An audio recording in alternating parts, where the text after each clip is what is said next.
Hey guys. So I ended up responding to his last one. I said, "You've called me from the hospital pretending like you suddenly understood everything and would be the man I needed you to be. I'm not playing the game where you can't remember anything I'm talking about. I don't know how you could even consider taking me in front of a judge after the bullshit you pulled, having the date changed and nobody notifying me. I know you got a lawyer so you wouldn't have to answer for anything you've done out of your own mouth in front of a judge. I don't think it's I just don't think people are as stupid as you need them to be, as you need them to believe your story. The only contact you and I have had over the last few years are your failed attempts at manipulating me enough to allow you around the girls. I don't take chances with crazy people, especially not when I'm expected to hand over the children I've raised by myself for the last 6 years."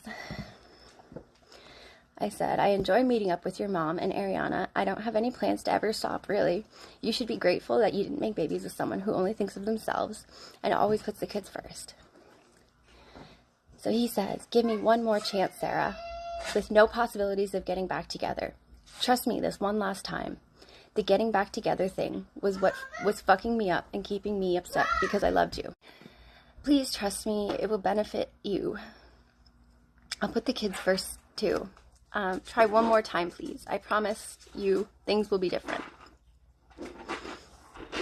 Hey Sarah, so if you look back, that whole time that I went to the hospital and came out and talked to you, the post was in 2021 that you sent out, and then Matt actually got answered that there's 2021 too. It's the end of 2021. Well, it was actually the new year of, so that's literally the difference between fucking, it was August.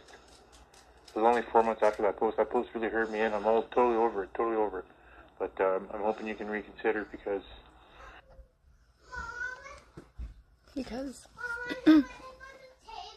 Oh no, are you okay?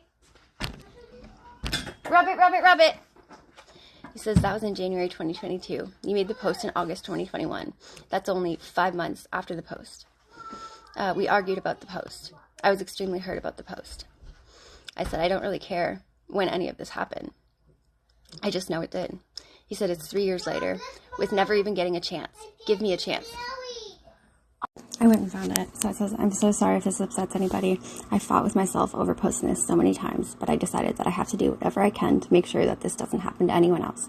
4 years ago, if you would have told me I'd end up in an abusive relationship, I would have laughed in your face and joked that if someone ever put their hands on me, they wouldn't live to tell the tale.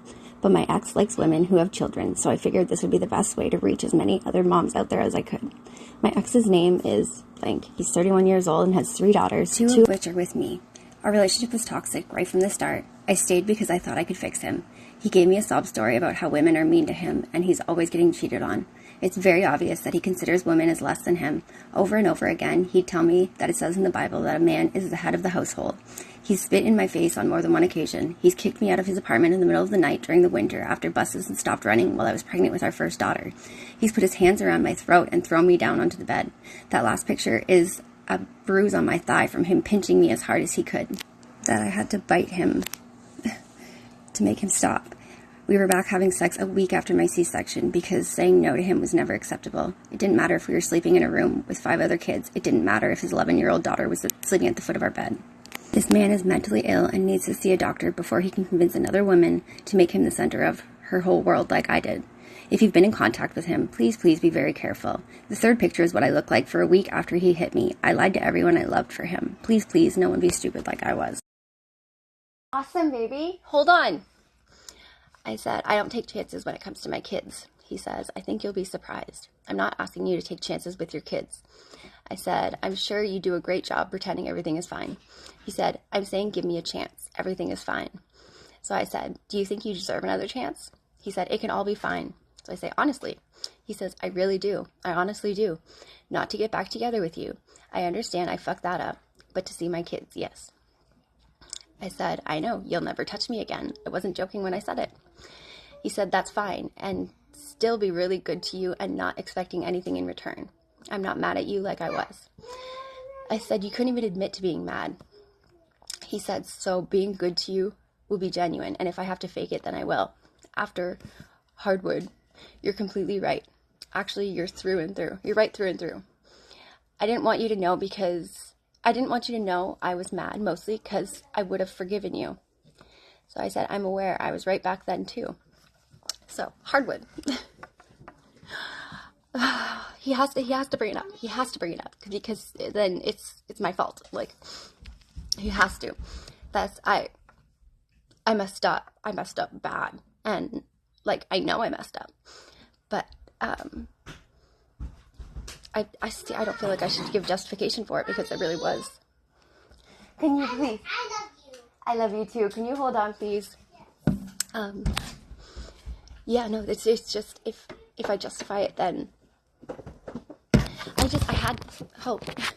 I had him calling me like every single. So he had broken up with me, and then he would call me every day for like a week straight. He would call me and tell me how glad he was to be rid of me, and how happy he was to be done with me, and how I wasn't gonna find anybody to deal with my shit. And like, I felt like I was dying. Like, this man who I had planned on spending the rest of my life with, like, it's no excuse. It's no excuse for what I did. Like, I thought I had to do something because I felt like I was dying. Like, it's not an excuse. And I'm sorry for all that. And all I'm really looking for is like, even just you don't have to come. You can come. You can do whatever. Like, the rules is it's your playground, man. I can take you all out for dinner. I can take them out for dinner, bring them back. Just see them. I mean, I would come over on the back deck, not even enter your house, have pizza in the summer, and then just head out even a half hour at a time. I have no means to hurt you or put you down about anything at all.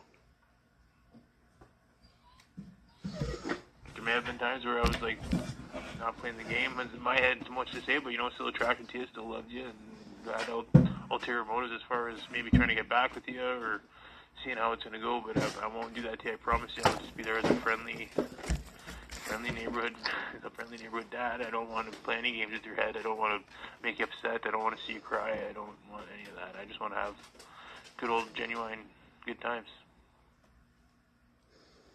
with you. And the kids will, like, you don't have to come, but you can come, you can watch.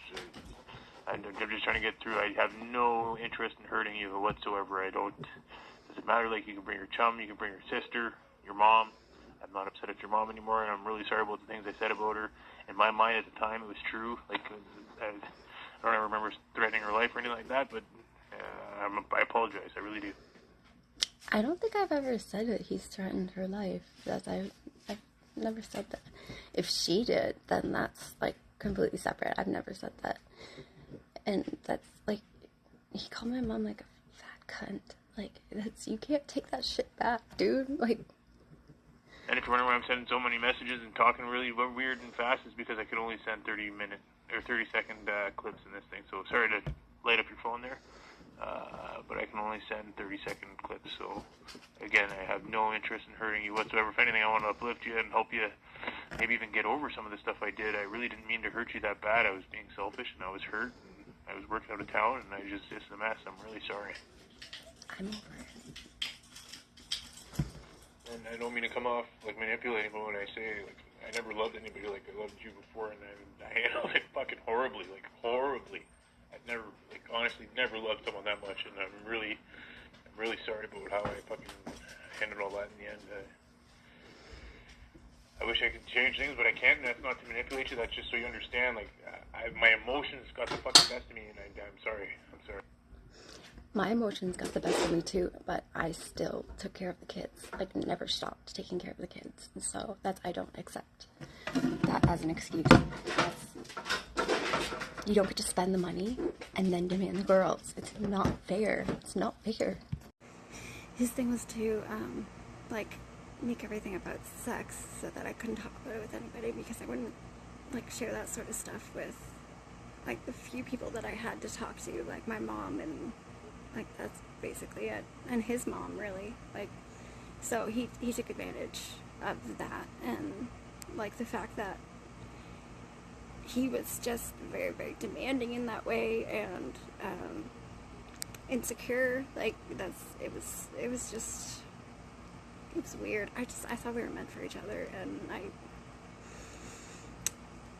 if that was, his one shot at happiness, that's... sucks that it had to be my shot too.